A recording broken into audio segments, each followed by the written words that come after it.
नेताओं को ये लग रहा है, यहाँ मीडिया के साथी हैं, जिन नेताओं को ये लग रहा है कि अभिषेक मऊ से शुरू हुआ दिल्ली पहुंच के शान बैठ जाएगा तो गले में ऐसी हड्डी बन जाऊंगा कि ना निकला जाएगा ना उगला जाएगा। इस बात को याद रखना।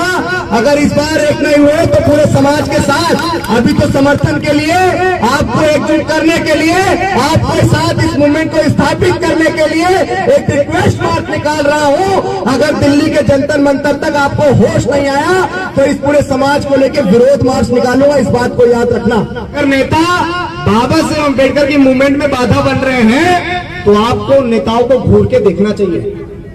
नेता हमने नेताओं को सर पे बैठा लिया ना, और आज सर पे बैठा के क्या दिख रहा है? आपको लग रहा है कि आज हम देश में एक भी सांसद बनाने की औकात रखते हैं? लगता है आपको? हम बीती 23 जुलाई से बाबा साहेब अम्बेडकर की जन्मस्थली मध्य प्रदेश के महू से एक संकल्प को लेकर निकले, जिसका नाम हमने रखा बहुजन जागो मार्च, और जिसका उद्देश्य कि बहुजन नेताओं साथ में आओ। और इस संकल्प को हम इस बात के साथ लेकर चले कि सोचने से नहीं मिलते हैं तमन्नाओं के शहर, कि सोचने से नहीं मिलते हैं तमन्नाओं के शहर। चलना भी पड़ता है साथियों मंजिल को पाने के लिए, चलना भी पड़ता है मंजिल को पाने के लिए। आप मुझे बताइए कि क्या जिस ख्वाब को आप लोग देख रहे हैं कि हमें बाबा साहेब अम्बेडकर कह के गए कि 21वीं सदी बहुजनों की है, लेकिन आप मुझे बताइए कि क्या बिखरा हुआ समाज कभी शासक बन सकता है? क्या टुकड़ों में बटा हुआ समाज कभी शासक बन सकता है?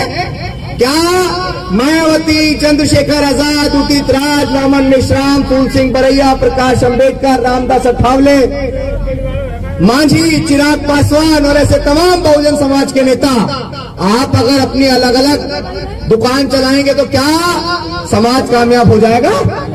नेता हमेशा अक्सर आपके बीच आके कहते हैं ना कि समाज एकजुट नहीं है, समाज एकजुट नहीं है, समाज एकजुट नहीं है। आखिर समाज नेताओं को कब तक एकजुट होकर दिखाएगा? क्या आपने इसी प्रदेश की माननीय बहन जी को 4 बार मुख्यमंत्री बनाया? समाज ने बनाया, किसी और ने बनाया? क्या आप के एक कहने पर समाज भोपाल को बंद नहीं किया? क्या समाज ने आपके एक कहने पर दिल्ली को बंद नहीं किया? क्या समाज आज आपके किसी भी एक कहने पे किसी भी प्रदेश को जाम कर देता है? नहीं कर देता है? बताइए। तो जब समाज ने आपको इतने पुरजोर तरीके से स्थापित किया तो आज समाज मर रहा है ना। जनसंख्या किसकी ज्यादा है देश में? हमारी। अगर मूछे रखने पे हत्याएं किसी की होती है तो बताओ किसकी हो रही? अगर आज 9 साल के मासूम को मैच मटका छूने पे मार दिया जाता है तो बताओ किसके समाज का था? बहन मनीषा वाल्मीकि को इसी हाथरस के अंदर बलात्कार करके रात को 2:30 बजे कूड़े करकट के साथ आजादी के 75 साल बाद भी जला दिया। बताओ किसके समाज की थी?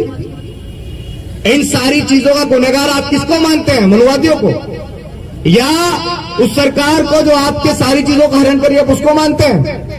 मैं मानता हूं अपने समाज के नेताओं को, क्योंकि अगर हमारे समाज के नेता बटे हुए नहीं होते या अगर हमारे समाज के नेता एकजुट होते तो जो बाबा साहेब अम्बेडकर बहुत पहले कह गए ना कि 21वीं सदी नमो बुद्धाय।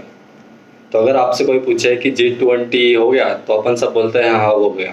तो अब अपन सब देख लेते हैं इसका हिसाब किताब कितना क्या हुआ है। तो 2017 में जर्मनी ने 642 करोड़ खर्च किए थे। 2018 में अर्जेंटीना 931 करोड़, 2019 में जापान 2660 करोड़ रुपए, और 2022 में इंडोनेशिया ने 36 करोड़ रुपए खर्च किए थे।